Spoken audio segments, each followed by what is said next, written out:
had no swag. I can admit you that. didn't even look like a linebacker. Fam, if I didn't know better, I thought that you were Seahawks security. You you did not look like a linebacker. About 3 months he hit me. Like, oh, dude, you done. You done. You don't get to go to the VMAC anymore. You don't get to put on these shoulder pads anymore. You don't get to hang out in the locker room with your brothers anymore. And it hits you, and it hits you hard. The number one pick that they pick. That the Seahawks take? That the Seahawks take. They're taking. What's up, y'all? Welcome to KJ All Day. I'm with my guy, my main man, G. Scott. What up, baby? You lying. There is no way I'm your guy. This is the first time I've been to your house. Only been there for 3 years. And for 3 years, you telling everybody I'm your guy, and you ain't never invited me to your crib. First of all, thank you, and you give me no tour. No tour. Usually, a lot of my other friends, they come on in, come and see the kitchen and the bathroom. When I first moved in this house, I had my 30th birthday party. Money Mike was here. Jump in. Did you get the invite? I did. Man, my wife messed her foot up. She messed her foot up. I was going to come. I got invited, but that's not as personable, right? It's a whole crowd of people. You should be over for dinner. But then again, I look at it like that. There's two different KJ Wrights. There's a KJ Wright that used to play. And then there's this new KJ Wright. This KJ all day stuff. I'm on the other side. You reborn. Yeah. Is that what you're trying to say? Reborn, rebrand, everything. I'm on the other side right now. I just saw your ex-teammate, Russell Okung. Yeah. He reborn. You see that picture? He too damn skinny. Russ, 250, bro? What is he, 250? No, he look about 225. Russ, get up to 250, bro. No, he look good. Skinny. He look good. I'm 245 and I look good. Yeah, you do. Justin Britt, shout out to your teammate Justin Britt. Skinny. He looking good. Me Bang. Me Bang look good. Me Bang, you look good. Me Bang, you look good. So what happens? Because this is what I've been seeing. I've been seeing that players like Russell Okung, Justin Britt, Brandon Mebane, some of these guys in the league, they leave the league. Yeah. They get skinny. Then some of these skinny guys get big. What happened? Well, the thing is, G, you're on the other side. That football, that helmet that we wore, them shoulder pads we wore, them cleats we wore, them days are over. So who the hell are you? Who do you want to be? What do you want to become? And I believe that when you decide to hang the cleats up, it is essentially your next journey to show the world, to show yourself who do you want to be. How hard is it, man? I've been wanting to know, man. Tell me the truth, bro. For starts, it ain't easy. Was you struggling? When I first retired, I was on my honeymoon phase. Hey, I'm done. Yes. I got out healthy. Yeah. I got my money. I got my years in. I was on cloud 9. Yeah. About 3 months it hit me. Like, oh, you done. You done. You don't get to go to the VMAC anymore. You don't get to put on these shoulder pads anymore. You don't get to hang out in the locker room with your brothers anymore. And it hits you, and it hits you hard. And it hits you hard. And the biggest piece, G, was since I was in college, I've been told what to do my whole life. Right. What time to be there, when to show up, where to be. All I got to do is just follow suit. I'm in this space now where I'm essentially on my own. It's kind of like it's like an isolation feel. Right. And I was talking to my wife last night. She was mad at me. About what? She was like, you doing so much. But she's like, you really not even doing anything. I was like, oh. I'm like, girl, who you? First of all, who you talking to? Second of all, you're right. But who you? And she said, I'm in the season of saying yes to everything. And I said, babe, I'm in the season of yes. I got to say yes right now because I'm trying to set something up for the future. Okay. I've been told what to do. You think that I can just roll out of bed and just have life figured out? Right. This mess don't work like that. Some dudes, when they get done with the league, you got a job. This is what you doing. You on this. Some dudes, you searching and finding what is my next passion? What else can I be good at? Right. And it ain't easy, G. It ain't easy for some guys. So 3 months after you played, after you retired, you wake up and you hurting. You wake up and but let's just call it what it is. Are you depressed? That's a strong word. Okay. You're not depressed. What are you then? You're lonely. You feel isolated. You got FOMO. You know what FOMO is? Fear of missing out. You fear of missing out. Like, I'm missing out on something. You miss your boys. That's a real thing. And so it just hits you like, dang. Like, I love my wife. I love my kids. With that being said, like, I've been doing this since I was 18, 17 years old. And I ain't got it anymore. But you got friends though, right? You got former friends. You got friends that used to play. So you got all your partners. You call them up. What they say? Let's kick it. Let's go get some lunch. Cool, bro. I want to do? I want to be in the locker room chilling, talking smack with the boys. I want to go out there on the practice field, run around. You can go to lunch. You can get some Joey's. That's fine and dandy. Right. But I've been, when training camp hit, the first game hit, your body's on the clock. Yeah. First game, I'm having jitters. I'm like, my hair standing up on my arms. I'm like, it's game day. That don't go away, G. That don't go away. My body's been on the clock for 11, 12 years. You think it's just up and stop, or you don't want to just get out there anymore? Well, so here's the thing, okay? 20 years that I have been blessed to be a part and be connected to the Seahawks organization. Mm-hmm. And over the last 20 years, I have had many, many discussions with players that have retired about this topic. Yeah. And here's what stands out. Every time I ask, well, what'd you do? What would you do? Very few admit that they've gone to therapy. Mm-hmm. Very few admit that I need someone to talk to. It's always, oh yeah, I just go to lunch, or I go visit this person, or I talk to this person. But it feels like this topic is so big, but yet it's not being talked about. Mm-hmm. Why? When it comes to that space, because we never really had to talk about it. We could always mask it with football. We always had that escape. Mm-hmm. We had that if I am having a bad day, if my wife is tripping, my kid's going crazy, I could go to work for 9-10 hours and be in my element and come home for an hour to go to sleep, eat dinner and go to sleep. We never really had to face it because we always had that crush to lean on. I got ball. I can go out there to the practice field. I can go tackle somebody. I can go hit somebody. I can get that release as a ball player. And so we never really had to face it. Can I tell you why I didn't understand it in the beginning, but I do understand it now? Because in the beginning, I ain't going to lie to you, man. I'm like, okay, I'll just take you for an example. I ain't going to lie to you. It ain't hard to find out how much money you done made in your career. I look at the amount of money you done made in your career, bro, and I'm like, how in the world are you upset? How are you struggling? Mm-hmm. So I equate, or if you will, society equates to, if you have money, you have success. So what problems can KJ have if he's made a lot of money? Gee, I retired. I decided to retire because my mental was in a bad space. I kid you not. When I was in Vegas, I was cuddled. I'm going to be transparent. I was laying in my bed one night. I got on the phone with my wife and kids. I went to bed crying. No, you didn't. I went to crying. Tears rolling down my eyes, crying. Because I was in a space, got all the money in the world, playing for the Raiders, got a job.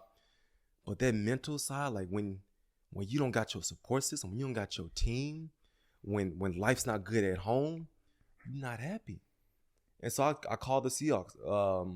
As soon as the season ended, I went to John Schneider. I said, "Hey, John, I just played for the Raiders. I loved it there. With that being said, if I'm not back home playing for Seattle, it's a wrap. It's a wrap. I'm not about to go through this journey of free agency where I'm just waiting to, September, October to get picked up. Right. I'm not about to travel across the country to go play and tackle people. I need to be with my team." Schneider looked at me. He was like, "I had a feeling that's why you were coming." Hey, he said, "I had a feeling that's where you were coming." Yeah. Make a long story short. How did John turn you down? He turned me down. He turned me down. Yeah, we got Jordan Brooks. We got Bobby. Right. If something happens, we'll bring you back. I said, "John, I'm not about to wait. I'm not about to just be working out by myself for something to happen and say, if it's not happening right here, right now, yeah, I'm gonna call it quits, man. So that money stuff, it's cool. I'd rather have it than not have it, but it don't mask everything. I mean, speaking of masking, I think about your career, and you had a successful career, right? And a lot of NFL players, they come and go, a lot of successful careers. And then I think about where we are right now, what's happening this week, the NFL draft. Yeah. A whole new crop of individuals. Yes. And the crazy thing is there's so many lessons. So I don't know who listened to this, probably like 2 or 3 people. But of the 2 or 3 people that's probably listening right now, there's a whole bunch of players that are be coming in from college. There's going to be a lot of free agent signings. There's going to be a lot of families that are going to learn. There's going to be new cousins, new friends. Oh my God. There's going to be, your DMs are going to be lit up. That girl that didn't like you in high school, all of a sudden you cute now. Your ass is still ugly. She just wants that pocket change you just got. Man, it's so much. But, matter of fact, you going to the NFL draft. I'll be out there. What you doing out there? So the NFL's bringing me out. I'm announcing either the 2nd or the 3rd round pick that the Seahawks take. Okay. And so who it'll be, I'm intrigued to see. You talked to John. Who they picking? Who the Seahawks picking? I have no idea. Seahawks got the number 5 pick in the draft. Yeah. Everybody talking about who they going to pick in there. Yeah. You know what? I was thinking about it. Instead, let's just do this. Yeah. Everybody has all their opinions on whether it's C.J. Stroud or Bryce Young, who's going to be the number 1 pick, and Will Anderson, all these. Everyone knows that. But from what you know about the Seahawks, in this NFL draft, pick one player.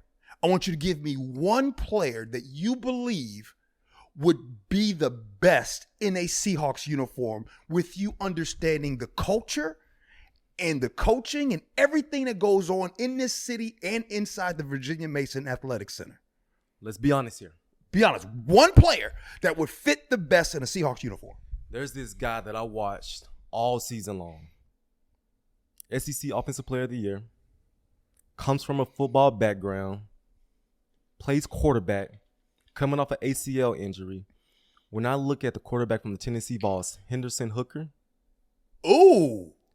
G, if the Seahawks take this man at pick number 5, this will be a home run. This will be a home run. I'm telling you, I look at this man and I see a Super Bowl winning quarterback. I see a Super Bowl winning quarterback with Henderson. I wasn't prepared for this. Bryce Young gonna be gone. CJ Stroud gonna be gone. This is the future of the Seattle Seahawks if they take him in number 5. Okay, let's go. Let's go through the picks. Okay, the number 1 pick, Carolina Panthers. Right now, as it stands. Not to say that it can't move. We got the Carolina Panthers, number 1. We got the Houston Texans, number 2. We got the Arizona Cardinals, number 3. The Indianapolis Colts, 4. And the Seahawks, 5. Yep. Number 1. Who's going to be the number 1 pick? Bryce Young. Wait, what? Wait, whoa. Bryce Young. No, he's not. No, he's not. Who gonna be number 1? CJ Stroud. CJ Stroud will be a Carolina Panther come Thursday. We can make a bet on the side. We'll do that later. CJ Stroud will be the number 1 pick by the Carolina Panthers. If I'm a GM, I'm taking Bryce Young. Okay, who number 2 then? Bryce Young? Bryce Young. Okay, cool. Number 3. Who's that? You got to go. You got your quarterback. So right now, number 3 is the Arizona Cardinals. Yeah. They already have their quarterback, so now they're probably going to. Okay, we'll continue. They took it out. He doesn't. No, okay. Yeah. So I would say in this case right here, I can't really say what needs they have. But if it's a home run pick, if I'm the Arizona Cardinals, I go with Will Anderson out of Alabama. It's safe. It's a home run. You know what you're getting. Yep. He's a dog, can rush a passer, play the run. Yep. You cool with Will Anderson. Now we go Indianapolis Colts. This is a toss-up. Toss-up what they do. Do they trust Levis? Do they trade back? Do they go defense? Everybody's thinking Levis. Right. Why? I couldn't tell you. But let me just say this, because you got me excited when you said that you think the Colts will take Levis. Let that happen. Because if that happens, then home run for the Seahawks. That home We run got our for the guy. Seahawks. We got the guy, and his name is Anthony Richardson. Oh, my bad. You just said you like my guy in Tennessee. What you like about Richardson? Move the chains. Hear me out. Explain this to me, because the season he put together was Okay. second round grade. Okay. Yeah. You know who almost dropped to the second round? Lamar Jackson too. But I think people have gone to school on that. If there's one thing that let me just go to school on back when your team used to play. You want to know one thing that you guys did well besides play defense? What we did? Move the chains. Okay. Move the chains. Okay. Russell and Marshawn, they moved the chains. You know what I'm saying? Come hook or crook. That number 3 was really good at moving those chains. Absolutely. And I believe He found a way. I think Anthony Richardson can fit that mold. I think he can fit that mold where he finds a way. Let's say the game on the line. 2-minute drill. You down 4 points. You need a touchdown to win the ball game. You want Anthony Richardson as your quarterback? Yep. Gee, stop playing. Well, Because he got to beat you with his arm. Well, we gonna spy. Hold up. Okay. We gonna spy you. Mm-hmm. We go cage. I'm telling you what we're doing defense. When I see him, we gonna spy you. We'll put a Bobby Wagner on you. We gonna rush 3 linemen. We gonna cage the pocket. We gonna run cover 2 on the back end. What you gonna do? You go dice me up with your arm? Mm-hmm. You gonna take off running? So you're judging this quarterback based upon right now. And see, the beauty in this situation is this.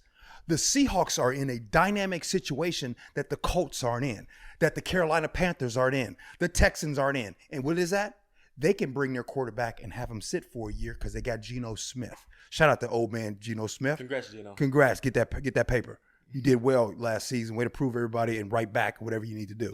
But when it comes to right now, they have the opportunity to, in my opinion, to bring in Anthony Richardson and say, come on and sit down the same way the Kansas City Chiefs did to Patrick Mahomes when he sat behind Alex Smith.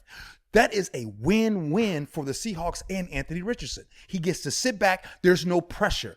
There's no pressure like the pressure was maybe on a Trey Lance. There's no pressure on a quarterback. You tell me what it's like when you face a rookie quarterback for the first time. When you see their eyes, you see them lights is bright. It's a field day. You know nothing. You essentially know nothing about NFL football. Come on. We about to run this defense. Gonna be fast. We're gonna blitz you.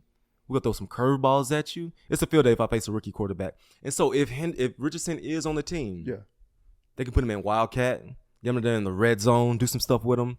But I'm thinking about the future. We're thinking of winning Super Bowls. I don't know. You tell me in practice. Name the last Super Bowl quarterbacks. You got Patty Mahomes, Matt Stafford. Mm-hmm. Guys that can beat you with their arms. Joe Burrow's in it. Tom Brady. Mm-hmm. They have a look. Mm-hmm.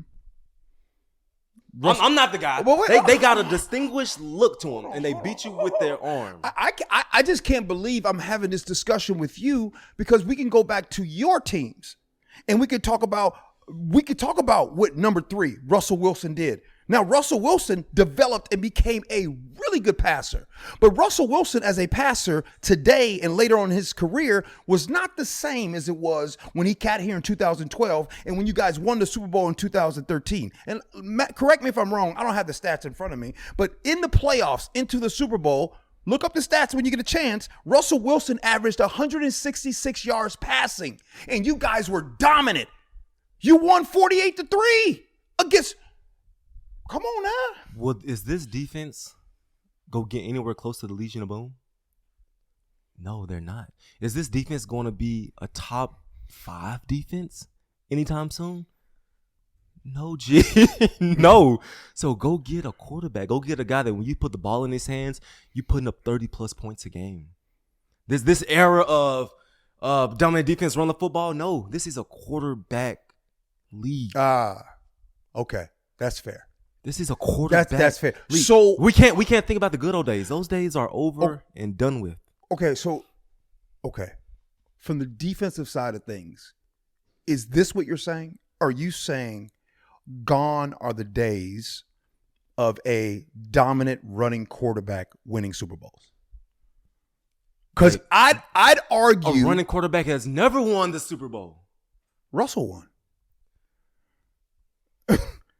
I mean, that's a conversation for another day. Fair. So you're saying that today's quarterback. So the most recent winner was Patrick Mahomes. Mm-hmm. Patrick Mahomes different. I don't even know what he is. Mm-hmm. He's the best quarterback of this generation. He is. I played this dude twice last year. Man put about 40 points on us. What makes him so good? His play caller, one.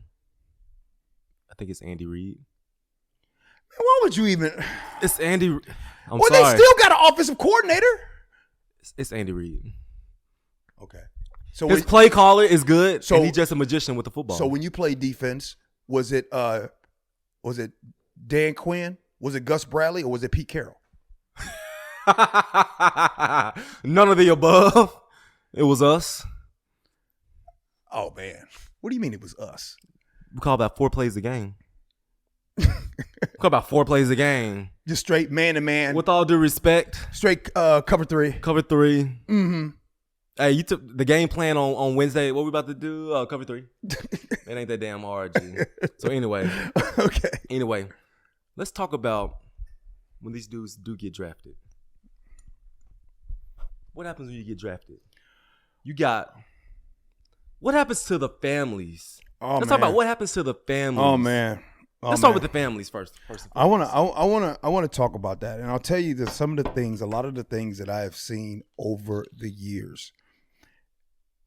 Here's a sentiment that's said often: when so and so got drafted, or when they became a pro, they changed. Here's the truth: when that person got drafted, a lot of family changes. A lot of friends change. The conversation changed. And I think the toughest thing that I've seen for you guys is this. Besides you guys having to worry about your job and doing that on the field, you go from being grandson or son or nephew to all of a sudden now you Big Cuddy. Now you big bro. Now you, hey, I need to talk to you about, now you got grandparents calling the 22, 23-year-old asking for advice. That is probably the toughest thing, is to see the power dynamic shift. You are now the head of the family at 22, 23 years old. And it happens with a simple phone call. Just like that. You no longer this little kid. You are the head honcho right now. And the mental, just the weight that puts on a young man's shoulder. I just want to go and play football. I just want to go live out my dream. But you coming from this angle, I got companies coming in from this angle that want to be my financial advisors. I got this, I got that. And you can't even focus on ball at times. Because the easiest thing for y'all is ball. That's easy. Everything else is tough. And we have no idea. How am I going to tell my grandmama no? How am I going to tell my mom who raised me from birth? I want this, son, this new house, we've been in the projects this long. Yeah. It's just like it's mandatory that this new house, I got to get this new house. Back in 2011, did you have anybody call you up and say, hey KJ, remember when I used to? Come on now. Hey, remember I used to pick you up? Remember when I fed you this one time? You had somebody call you? And as a player, as an athlete, you feel that guilt. Like, man, they did take care of me when I was a young buck. They did when I was at Mississippi State and they had no money. They did slide me $100 so I could eat. And they remind you of that, don't they? Yeah. And you had this sense of guilt, like, man, I do got this money, or I can help him out. Let me just help him out this one time. Right. And then one time turning to 20 times. Did you do some help your first year? Yeah. You felt obligated, huh? I felt obligated. I was like, man, my friends. Tell me the first time you said no and how hard that was. And the way that I said no was, let's say somebody asked me, hey, man, can I get $1,000? I'm like, $1,000? I ain't got no $1,000. I'll give them like $200. Oh, so if they ask for 1,000, so the best thing to do is start high. So if there's any family members listening, start high. Like ask for 100,000. Ask for 100. Don't ask for 1,000. So if you really need 1,000, ask for 10,000. Yeah. And so you just feel this sense of guilt, obligation, and it comes at you fast. And it comes at you your whole life.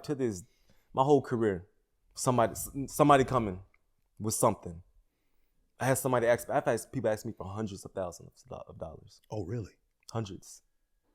I say what? And so how do you say no? You mean to pay? That was easy. Yeah, we ain't gonna entertain that. Okay. And you just like, I can't do it. Holler at my financial advisor. As you progress as a man, when I got my family, got my wife and kids, they first. And if you don't fit in my plan, it's a hard conversation to have. Okay. How about businesses? What's the craziest business proposal you've ever had where somebody called you up and said, "Hey, KJ, look, I need to talk to you"? I get it all the time. Restaurant, about to open up a restaurant. Yeah. Would you like to invest in this restaurant? No. Hey, I'm about to start this unit. No.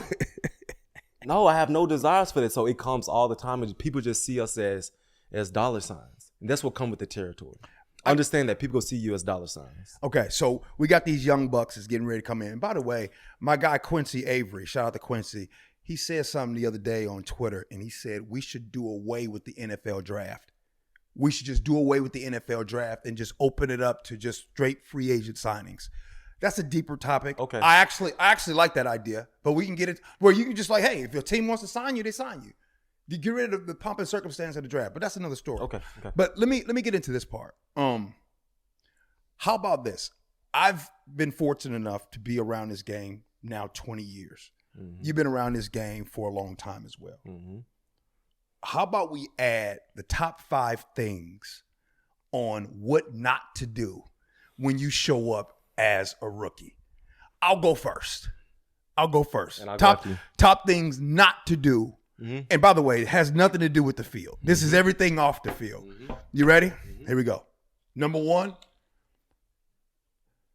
when you first get here and you show up for that rookie camp and you get in the lay of the land, stay away from them bars and clubs right away. You here for a job. You there to work. Stay away from there when you first get What to about if I'm in South Beach, Miami, and it's 80 degrees and thongs everywhere? What do I do with that? Well, first of all, you can't tell a young man that, G. Is there a small part of being in Miami that's probably the reason? When last time Miami won a Super Bowl? Is it 72 Dolphins? Is that kind of a reason why? Like, because I'd imagine it's harder to say no in South Beach than it is in Renton, Washington. Right? 9 day.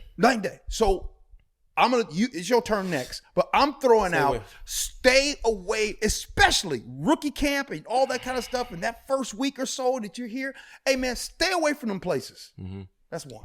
Fellas, when you guys come in, don't come in with the mentality of like, I know what I'm doing.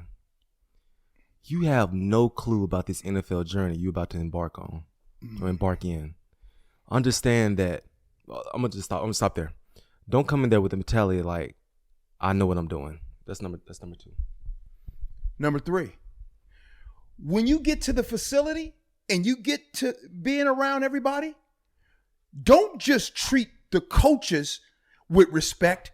Treat everybody with respect because people are watching you. That goes to the trainers. That goes to the cooks. That goes to the equipment staff. That goes to everybody. I got to tell you, you want to know one of the best that I've ever seen that's happened? Real quick, that's number 3. You're number 4. Let's go back to 2012. Back then, as some of you guys know, 2012, I used to clean cars for a living. I was the car wash guy for the Seahawks. But during that time, I'm out there and I'm cleaning cars. I'm doing my thing. All the rookies are showing up, right? If you guys can go through, you can go through all who's showing up. And this guy gets out of he pulls up, gets out of the car. I see him. I recognize him. Mm-hmm. He comes over to me and says, "Hey, how you doing? I'm Russell Wilson." He came and introduced himself to me, the car wash guy. I mean, it stood out to me because, that was different. But it lets me know, looking back then, that Russell always knew he was going to be a star. Now, later on, we can talk more about that and some of the things, but that stood out to me. Mm-hmm. Treat the people, everybody the same way. Because what happens is they all talk. Yep. If you go in there and you mess around with the chef, you know who you go tell? 5 minutes later, the GM go roll around. He'll be like, that rookie you just got, that dude a knucklehead. Mm-hmm. That dude you just brought in, he just demanded that I make these eggs for him or this sandwich for him. They all talk. Mm-hmm. They all talk. Point number 4. Don't come in and let the reason why you don't make the football team is because you don't know your playbook. Ooh. If you come in and you go to rookie minicamp, you go to OTAs, and you lost, you confused, you don't know how to get lined up, shame on you. The most times I've seen guys get cut is because up here was all jacked up. They stepped on you. How the hell you come to walk through, to practice, and you don't know the plays? Mm-hmm. We got a blitz coming. We got strong smash guys on, and you don't know. You looking at me saying, what I got? That's the main way to get guys cut, not knowing what they're doing. So don't come in, like you said, going out, going this. If you're not in your books, if you're not watching that film, then you don't want to be in the NFL, essentially. I got number 5. And I feel like when I say this, it sounds simple. And people are going to be like, duh. But I can't tell you how many times, from my view, being in the parking lot, washing cars, that I've seen individuals show up right on time. Oh, my God. They show up right on time. Do not show up right on time. That's a good one. That's a good one. I mean, now, see, because a lot of these players, you come from different universities, mm-hmm. different systems, mm-hmm. and this university might be real strict on time, mm-hmm. and this one might be lax on time. Mm-hmm. This is what I'm telling you. If you need to be there, if that meeting starts at 8:15, or if that meeting starts at 8:30, you're not walking in at 8:29. What are we doing? Tell us about time. If a meeting starts at 8 o'clock, you need to be in the building at 7 o'clock. Period. If you run that thing at 7:50, they watching you. They watching you. Security, you gotta go past the security. They got cameras there. And you just walk in. You don't get time to look at your playbook. You don't got time to get in the hot tub. You don't got time to look over anything. You just showing up. You ain't a pro. And they see all that stuff. You always on camera. And they not gonna say a word to you. They not gonna say a word to you. They just go take notes. What time? Okay. I'll hear again at 7. I think that's the biggest trick too. I think when you in college, say something to you. They say something to you. But when you get to the pros, you're like, oh man, they ain't say nothing. Oh, they see you. They watching. They watching you. And so get prepared. If the meeting started at 8, get your mind and body right. Get your mind and body right. Here's a bonus. If you're a rookie and you show up, don't think you can do what the veteran can do. Don't think you can do what the veteran can do. Just because you see that veteran doing it, don't mean you can do it. Absolutely. But the thing I need rookies to do is find that vet in the locker room. Find that guy that did it at a high level. Find that guy that got his big time contract. Find that guy that's in the league 9-10 years and latch on to him. Who is that for you? Brandon Mebane and Big Red. Latched on to him. Oh my goodness. How y'all get here? How y'all get your contract? You just got paid. Mebane was holding out my rookie year. Mm-hmm. They was like, man, when Mebane come back, I'm like, who the hell is Mebane? As soon as he came on the scene, I'm locked on to him. That's so funny you say that. Last week, I was asked, in all of my years, who were some of the pros pro? Meaning individuals that you saw other pro players mm-hmm. look up to. Mm-hmm. I brought you up. But before you came up, because I went in succession of what I've seen over the last 20 years. Before you came up, I brought up Brandon Mebane and Red Bryant. Oh, yeah. And what stands out about those two is if you think about it, if you go back to the Pete Carroll era, when it started, they kept Mebane and Red Bryant from there from the because of this, because of that leadership. And just know that when you do come to a team, every vet not gonna want to help you out. Some vets may look at you as a threat. Really? Or they draft this dude second, third round. They ain't gonna put you on game. They ain't gonna tell you how they got to where you are. And you go peep that.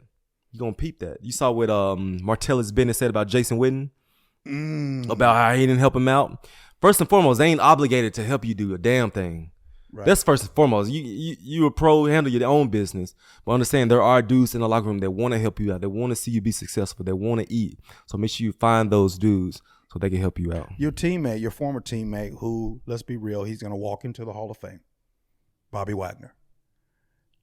But you were there before him. And so you were there in 2012 when he was a rookie. So as soon as he walked in, did you grab Bobby and say, hey, I'm going to go show you some things? When Bobby first came on the scene, that was just my second year. Okay. And so low-key, I'm still trying to figure it out. Okay. I'm still trying to figure it out. Right. And I know he came there, he was quiet. Yeah. Not saying much. Man, what's up with this dude? This man don't talk. He all quiet. Yeah. And but over time, Bobby and we were those dudes. Yeah. We don't last 10 years in an organization because we play good. We last 10 years in an organization because we are an asset in so many ways. We make the Seahawks brand look good. We help the rookies and the second-year guys. That's how we last for a decade. Do you last 10 years in the league without Ken Norton Jr.? Not at all. I don't make the team rookie year if I ain't got Ken Norton Jr. You know what? I'm glad you bring that up. I mean, I know this is your stuff. This is KJ all day, and I'm probably not supposed to do and say what I'm about to do. Do your thing. Can I say this? Do your thing. I get to get this off my chest.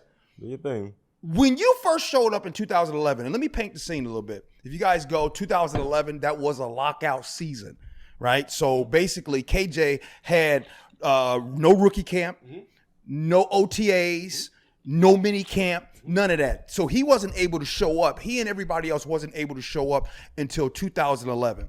Now, remember, I'm the car wash guy at the time, so I'm giving you my view. KJ, don't be mad at me. Do your thing. Don't be mad at me. You had no swag, bro. There is no way you was going to make the team. How you define no swag? I mean, bro, you drove that white Impala, no tinted windows. How's my clothes? Terrible. Terrible. Saggy jeans. I wear the baggy clothes. You had no swag. I can admit you that. didn't even look like a linebacker. Fam, if I didn't know better, I thought that you were Seahawks security. You did not look like a linebacker. I mean, I'm just telling you. That's the first. When y'all get a chance, not do me a security, favor. Go back to KJ Wright 2010, 11. See what he looked like. No, I know it was 11, but go down to 10 when he's at Mississippi State and see what KJ looked like. And you tell me when you see this guy, fishbowl, right? Hey. No tinted windows. He is going to have a 10-year career. He is going to be part of a team that wins a Super Bowl and goes back to back. He is going to be one of the most dominant linebackers in the game. Bro, you had no swag, bro. In my defense, are you done? First of all, are you done? I mean, I got more, but go ahead. First of all, are you done? I just had to, you know what? I've been holding that for years, bruh. Like, I did not think you was going to be good. Ladies, let me ask you this. Who would y'all rather have? Sexy Steve or Steady Eddie? Hey, I'm Steady Eddie, baby. I'm steady. You know what you're going to get? I'm a nice, clean-cut, Mississippi-rooted, down-to-earth type of brother. I'm just going to sneak these 11 years in the NFL and get up out of here. Some dudes come on the scene hot. They come in with the Bentley truck. They come in with the, $10,000 rent, and your ass is going out the league in 4 or 5 years. Who would you rather have, G? Sexy Steve or Steady Eddie? Well, I'm glad you bring up Steve because you showed up like Urkel. And then you turned into Stefan. And shout out to Family Matters if y'all watched that back in the day. TGIF, y'all know how they go. But you showed up as Urkel, and then you became Stefan. And absolutely. Ken Norton Jr. is one of the biggest reasons why you did that. Ken Norton Jr. built you up. He knows that. Everyone knows that. And to if it wasn't for him, we ain't having this conversation right now. If you're drafted for another team, you make the team? Hell yeah, come on now. Don't try me like that. Oh, you was good. Don't try me like that. I was good. But I needed to be groomed properly. Now, though I talk that stuff about you, I want to share with you when you did get my respect, though, is you hurt your shoulder early on. Not a lot of people knew that. Not a lot of people. Everybody see you in that shoulder brace your whole career. Mm-hmm. Where did that injury start? Not a lot of people know this story. Rookie year, second game, we playing the Minnesota Vikings, and Toby Gerhart, big cornbread fed white boy. I remember him out of Stanford. Mm-hmm. He come through as an ISO play to my left side. I go and tackle Toby. My shoulder just give out. I shake it off. I'm like, dang. What was that? Go get an MRI the next day. They say, KJ, you tore your left labrum. You got like a 3rd-degree tear. I said, what? I said, okay. It was like, you got to get surgery on your shoulder. I said, oh, I'm not getting no damn surgery. How long am I out? They said the whole season. Here I am, 4th-round draft pick, trying to make the team, looking like Steve Urkel. I was faced with my first real NFL decision. I said, KJ, do you get your shoulder fixed or do you tape this thing up and you go to work? It was an easy decision for me. I said, I got to make this team. I've been doing this moment my whole life. If I want to make a good first impression, you got to play as a rookie. And so my whole career, all 11 years, I still ain't got it fixed to this day. I wore that harness. Who did you go to for advice on that? Like, I know you talking to yourself, but who did you go to be like, should I get the surgery or should I not? You know, first my call was my dad. Hey, Dad, the Seahawks saying I got to get surgery. I don't want to get it. I think I can do it. He's like, son, don't do it. I was like, let's go then. Let's go then. And so it was easy for me. He knew it. I knew it. We here. Right. We here.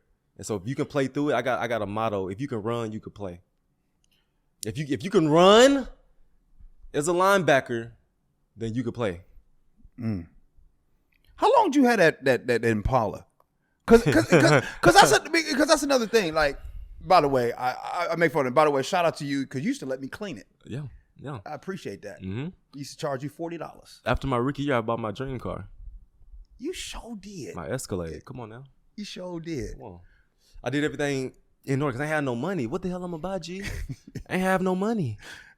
I ain't get my signing bonus yet. Oh, that's right. I had to pull up in the Impala. Right. I had to.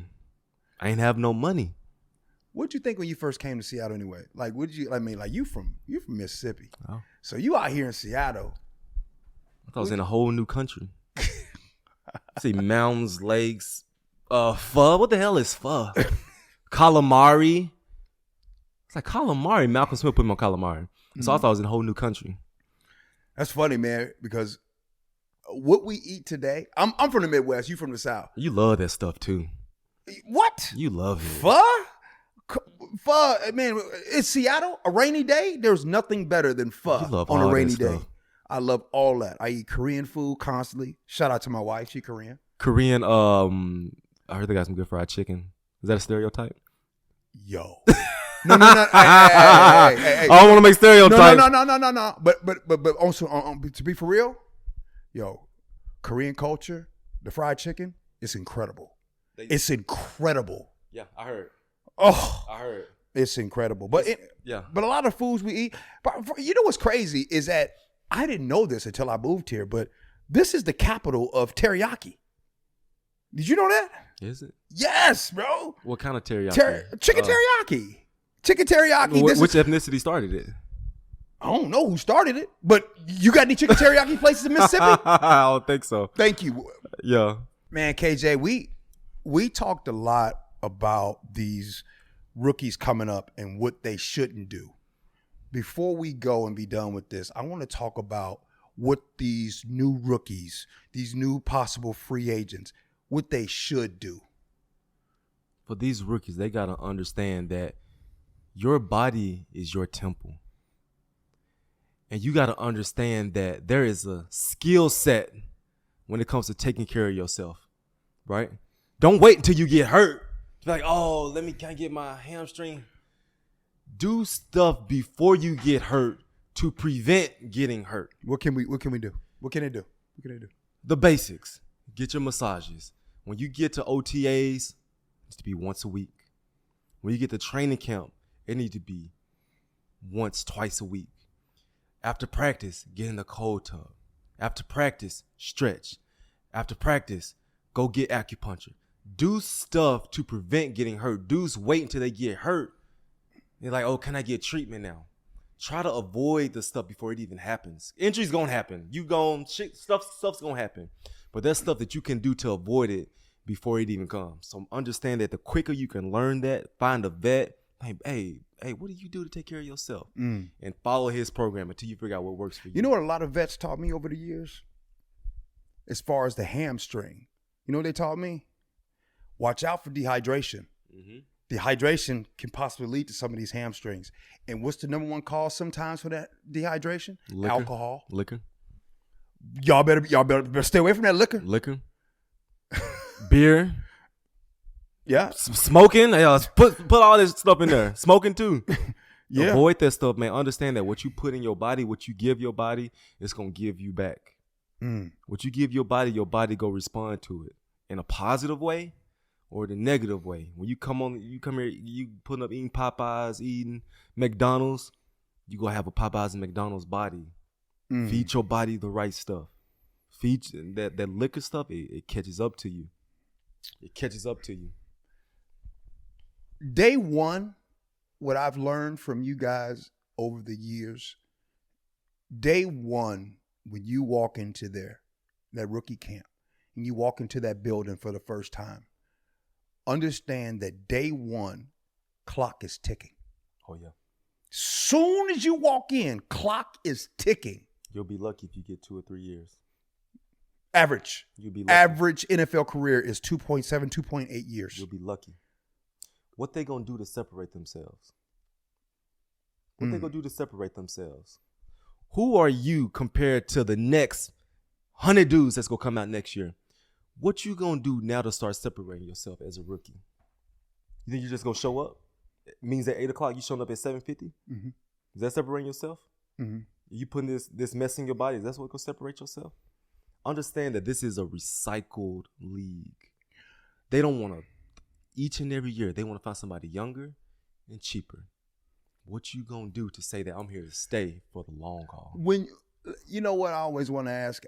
Obviously, you were drafted, but when I think of undrafted players, we can go through this league and we can think about all of the great players that have been undrafted. Mm-hmm. I want to give a shout out to one of my favorite undrafted players to ever play, Doug Baldwin and Jermaine Kearse. Mm-hmm.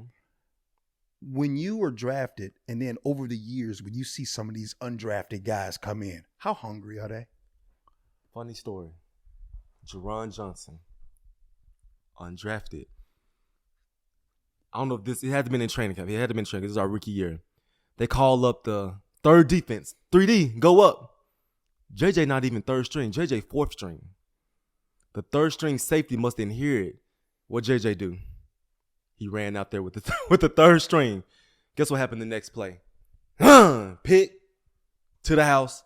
Next thing you know, JJ ended up playing about 7, 8 years.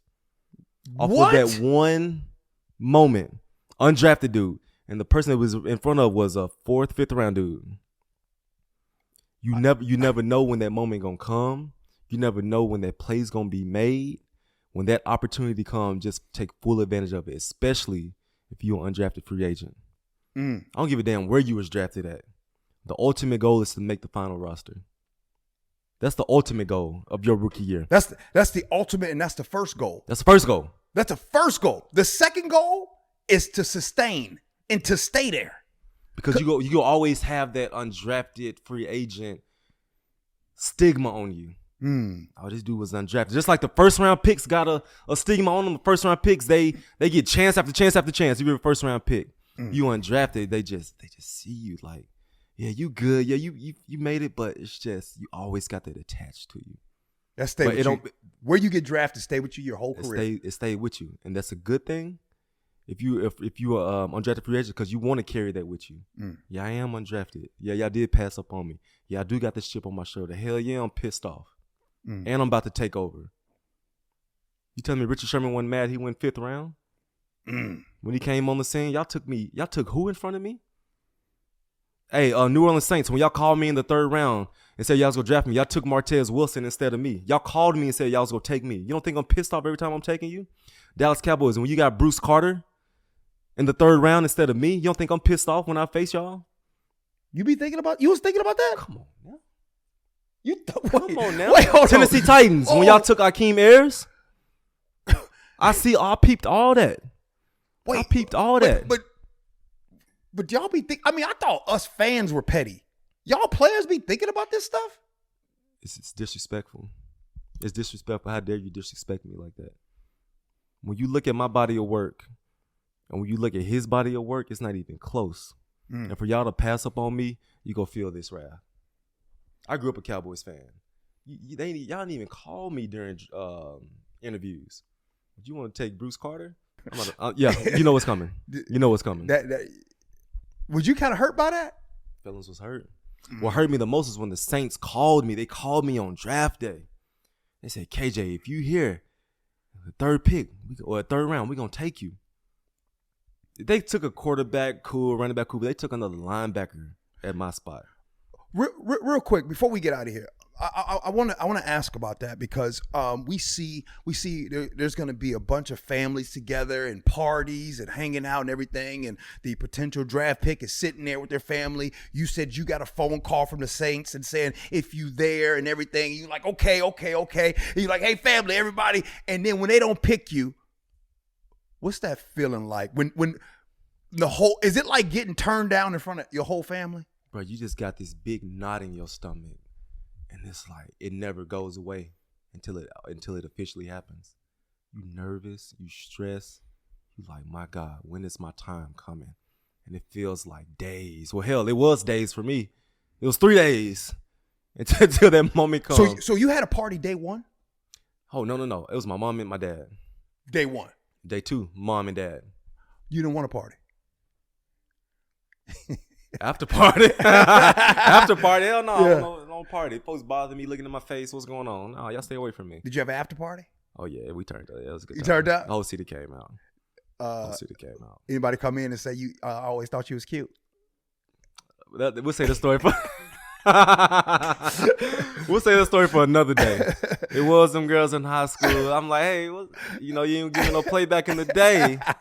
Now you want to fly to Seattle? You want me to fly you to Seattle? Yeah, come on up.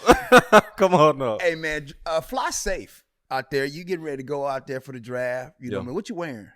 Be clean. I got a suit from my girl, Alba. She out there in L.A. Y'all holler at her, Joanna Alba. Mm-hmm. So I'm gonna be clean. I'm gonna be casual. Okay. No tie. And it's like a grayish blue suit. Be on point per usual. The next time we get together and talk, the Seahawks first pick, number 1 pick. They got 2 picks, G. I know. But who's the number 1 pick? The number 1 pick that they pick. That the Seahawks take? They're taking Henderson from Tennessee. And their second pick is gonna be a wide receiver. I like Buddy from Boston College. You like Zay Flowers? I like Flowers. You know who I like? Jackson Smith and Jigba. Come on now. Come on. Jackson Smith and Jigba. You know, that boy's good. Is he fast? What you mean is he fast? He ran a 4.5. What you mean is he fast? Wait, hold on. Whoa. Before we get out of this, it's interesting.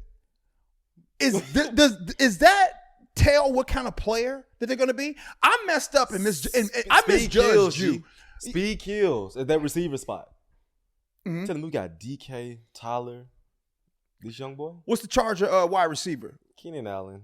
Is he fast? He's not, but he's a dog, and he can get past you. Okay. Steve Smith. He fast? He's kind of fast. But he's just a dog. He a dog. Buddy, a dog? Where did Doug even run? Like, all I'm saying is the whole 40 thing is so subjective. And you want Anthony Richardson. Okay. Oh, you got me on that one. And you want Anthony Richardson, who ran a 4.4, who bench pressed so many times. Okay. Forget all that, man.